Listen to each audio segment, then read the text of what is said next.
One summer moment can change a child's life. Through Toys for Tots Give and Go initiative, your support provides books, games, toys, and outdoor adventures that spark curiosity, creativity, and a love of nature. Whether it's fishing, learning a new sport, reading under a tree, or playing with friends, these moments build confidence and lifelong memories. For too many children, those moments never come. You can help change that this summer. Visit toysfortots.org. Toys for Tots, delivering hope beyond the holidays. Listen, all you New Yorkers.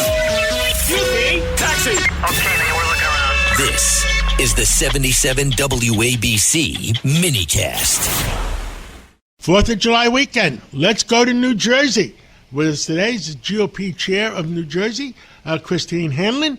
And, Ms. Hanlon, give us an update. What's going on in New Jersey? I understand New Jersey chose not to go to Washington for 250-year anniversary. Tell us what the heck is going on. Yes, well, unfortunately, our state, we have a Democratic governor and decided not to participate in the Great American State Fair. But you know what? We had one of our counties step up, and Cape May County in New Jersey is there representing New Jersey at the State Fair, and we're very thrilled that they stepped up to do that. And they're showcasing, all the beauty of the Jersey Shore, and we're really happy that they're there.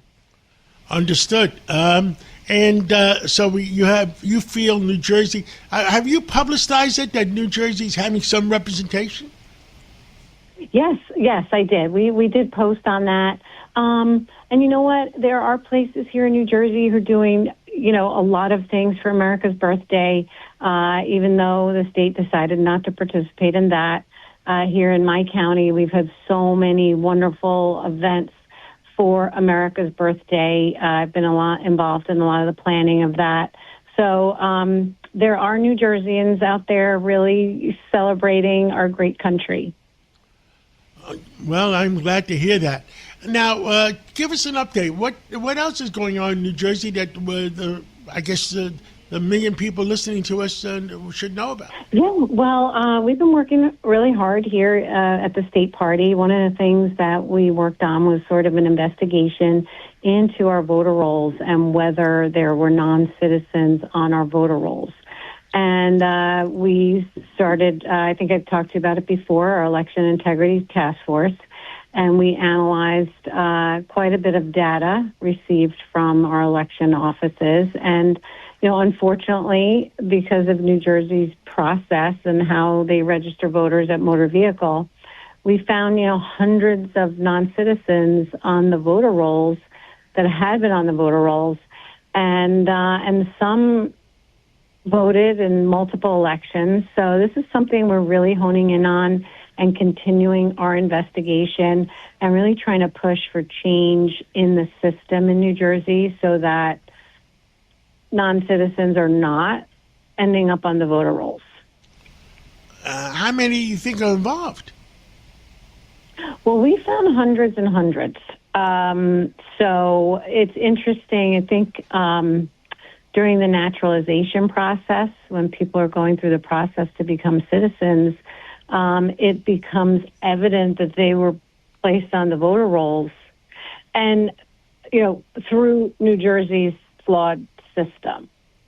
And what happens then, once you're on the voter rolls, the county clerks are mandated by law to send you a sample ballot. And, so you're almost encouraged through the system to go out and vote. So we need to make sure that we do not have non-citizens on the voter rolls, and this is one of the reasons why we've been conducting this big investigation. Understood. Is that a crime? Well, if you vote, yes, it would be. And it's also a crime because if you register to vote and you certify that you are a citizen, that is on the voter registration form. So it's, a fraudulent statement if you register to vote because you're certifying that you are eligible to vote. So it's a problem, and we have found evidence of, I'm going to say at least 30 at this point, and we're still looking into it, non-citizens who have voted over the past couple of years, and some have voted in multiple elections. Well, that's a problem all over the country. I guess this is the reason. But even if we pass the Voters Registration Act, or the Voters Act that's in Congress right now, if they had an ID already issued, that wouldn't help. Right. Well, you have to go backwards to analyze the voter list that is already in place. And I know the federal government had come up with ways to do that. It's just that, different states have sued to prevent that from happening. And so this is just a constant ongoing battle to clean up the voter rolls in many states. Some states are cooperative and some are not. So it's definitely a problem. I know the Republican National Committee is working hard on their election integrity projects and, filing lawsuits. Unfortunately, we just had a very, in my opinion, bad decision from the United States Supreme Court relating to the counting of ballots after Election Day. I was hopeful that there would be a decision from the Supreme Court saying that you could not count ballots after Election Day, because that was always the rule years ago. But during COVID, a lot of states relaxed these rules as to when ballots could be delivered to the election offices for counting. And there was a recent lawsuit, but unfortunately the Supreme Court did not ban the counting of ballots after Election Day.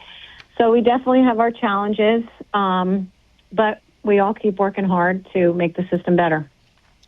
Well, thank you so much for coming on this 4th of July weekend, and I hope you enjoy with your family, and God bless you. God bless America.